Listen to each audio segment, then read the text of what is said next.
Shalom, selamat pagi Bapak Ibu, Saudara Jemaat yang dikasihi Tuhan. Gemar pada pagi hari ini, Rabu tanggal 25 Desember 2024. Jadwal bacaannya dari Injil Yohanes pasal 10 ayat 22 sampai dengan yang ke-39. Bapak Ibu Saudara, sebelum membaca dan merenungkan firman untuk tuntunan kegiatan aktivitas kita hari ini, mari kita berdoa. Segala pujian, syukur, hormat, kemuliaan, kebesaran bagi nama-Mu ya Allah, Bapa, dalam nama Yesus. Pagi ini kami sungguh sangat bersyukur atas anugerah kemurahan-Mu, diberikan kesempatan, kekuatan, kesehatan untuk boleh beraktivitas. Sebelumnya Tuhan, kami mau melandasi sebagai kekuatan dan terang yang memimpin jalan aktivitas kami hari ini, firman-Mu yang akan kami baca dan renungkan. Dalam nama Tuhan Yesus Kristus kami berdoa. Haleluya. Amin. Ya.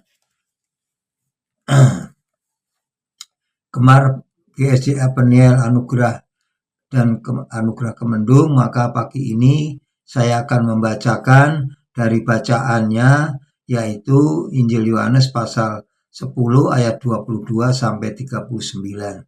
Saya bacakan demikian firman Tuhan. Judul perikopnya adalah Yesus ditolak oleh orang Yahudi. Tidak lama kemudian tibalah hari raya pentabisan Bait Allah di Yerusalem. Ketika itu musim dingin.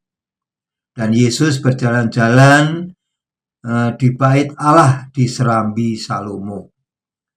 Ayat 24, maka orang-orang Yahudi mengelilingi dia dan berkata kepadanya, "Berapa lama lagi engkau membiarkan kami hidup dalam kebimbangan? Jikalau engkau Mesias, katakanlah terus terang kepada kami." Yesus menjawab mereka, "Aku telah mengatakannya kepada kamu, tetapi kamu tidak percaya. Pekerjaan-pekerjaan yang kulakukan dalam nama Bapa-Ku, itulah yang memberi kesaksian tentang Aku. Tetapi kamu tidak percaya, karena kamu tidak termasuk domba-dombaku. Domba-dombaku mendengarkan suaraku, dan Aku mengenal mereka, dan mereka mengikut Aku. Dan Aku memberikan hidup yang kekal kepada mereka, dan mereka pasti tidak akan binasa sampai selama-lamanya, dan seorang pun tidak akan merebut mereka dari tanganku. Bapa-Ku yang memberikan mereka kepadaku lebih besar daripada siapapun, dan seorang pun tidak dapat merebut mereka dari tangan Bapa. Aku dan Bapa adalah satu. Sekali lagi orang-orang Yahudi mengambil batu untuk melempari Yesus. Kata Yesus kepada mereka, "Banyak pekerjaan baik yang berasal dari Bapa-Ku yang kuperlihatkan kepadamu. Pekerjaan manakah di antaranya yang menyebabkan kamu mau melempari Aku?" Jawab orang-orang Yahudi itu, "Bukan karena suatu pekerjaan baik kami mau melempari engkau, melainkan karena engkau menghujat Allah, dan karena engkau sekalipun hanya seorang manusia saja menyamakan dirimu dengan Allah." Ayat 34, kata Yesus kepada mereka, "Tidakkah ada tertulis di dalam kitab Taurat kamu, Aku telah berfirman, kamu adalah Allah? Jikalau mereka, kepada siapa firman itu disampaikan, disebut Allah, sebab kitab suci tidak dapat dibatalkan." 36, masihkah kamu berkata kepada dia yang dikuduskan oleh Bapa, itu yang telah diutusnya ke dalam dunia, engkau menghujat Allah? Karena Aku telah berkata, Aku anak Allah. Jikalau Aku tidak melakukan pekerjaan-pekerjaan Bapa-Ku, janganlah percaya kepadaku. Tetapi jikalau Aku melakukannya dan kamu tidak mau percaya kepadaku, percayalah akan pekerjaan itu, supaya kamu boleh mengetahui dan mengerti bahwa Bapa di dalam aku dan aku di dalam Bapa.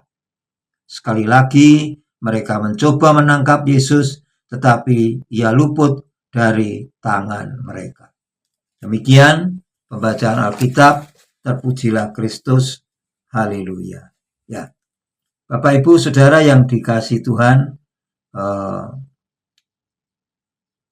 renungan pagi ini saya beri tema percaya tanpa tanda. Nah, Bapak Ibu Saudara yang dikasihi Tuhan, meyakinkan orang yang tidak percaya itu tidak mudah. Sekalipun apa yang kita katakan itu adalah kebenaran. Nah, kalau seseorang sudah mengatakan tidak, ia akan menolak, ia akan tetap bertahan dengan pendiriannya. Itulah yang dinamakan keyakinan. Nah, Bapak Ibu Saudara yang dikasihi Tuhan, bacaan kita di bagian ini adalah ungkapan pengajaran yang terakhir di depan banyak orang sebelum Yesus masuk ke Yerusalem. Ini terjadi pada hari raya pentahbisan Bait Allah, ayat 22 dijelaskan tadi. Nah, Bapak Ibu Saudara yang dikasihi Tuhan, memang sekelompok orang-orang itu suka mencari-cari kesalahan dan mengajukan pertanyaan hanya mau menjebak saja. Nah, pada waktu itu Tuhan Yesus sudah melihat terjadinya pengelompokan, yaitu antara kelompok Yesus dan para pengikutnya dengan kelompok orang-orang Yahudi. Nah, memang pekerjaan mereka selalu berusaha mencari dan menjatuhkan Tuhan Yesus di hadapan banyak orang. Nah, Bapak Ibu Saudara yang dikasihi Tuhan, kemesiasan Tuhan Yesus dapat dilihat dari karya-karya ilahinya. Ayat 25, mujizat dan ajaran kebenarannya. Ayat 27 dikatakan, domba-dombaku mendengarkan suaraku. Nah, Bapak Ibu yang dikasihi Tuhan, tetapi karya dan karsa Tuhan Yesus ini hanya bisa dimengerti oleh domba-domba miliknya sendiri. Nah, penegasan ini serupa dengan penjelasannya mengenai pengajaran Tuhan Yesus di dalam Injil Matius pasal 13 dengan perumpamaan-perumpamaannya. Nah, Bapak Ibu Saudara, walaupun perumpamaan selalu memakai ilustrasi kejadian hidup sehari-hari, tetapi pemahaman rohaninya hanya mampu dimengerti oleh orang-orang yang dianugerahi Allah untuk mengerti hal tersebut. Matius pasal 13 ayat yang ke-11 saya bacakan. Matius 13 ayat 11, saya mulai dari ayat yang 10, dikatakan demikian. Maka datanglah murid-muridnya dan bertanya kepada Yesus, mengapa engkau berkata-kata kepada mereka dengan perumpamaan?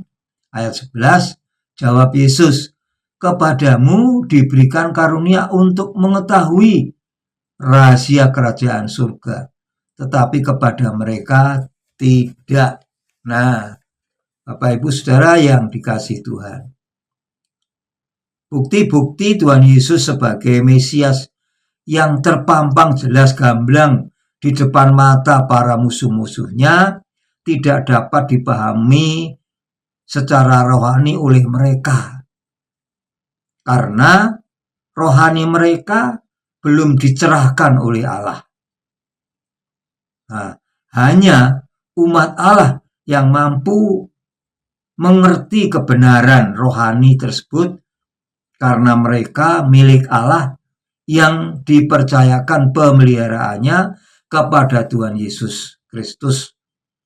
Oleh karena Allah Bapa dan Anak satu adanya dalam kehendaknya. Yohanes pasal 10 ayat yang ke-30. Jelaskan tadi. Nah, Bapak Ibu Saudara yang dikasihi Tuhan Yesus Kristus, maka umat Allah akan terjamin keselamatannya. Ayat 28 sampai 29. Nah, dan pengenalan mereka akan Tuhan Yesus Kristus tidak mungkin salah. Itu ayat 27. Nah, dengan demikian Bapak Ibu Saudara, ada dua hal penting yang dapat kita temukan dalam bacaan dan renungan pagi hari ini.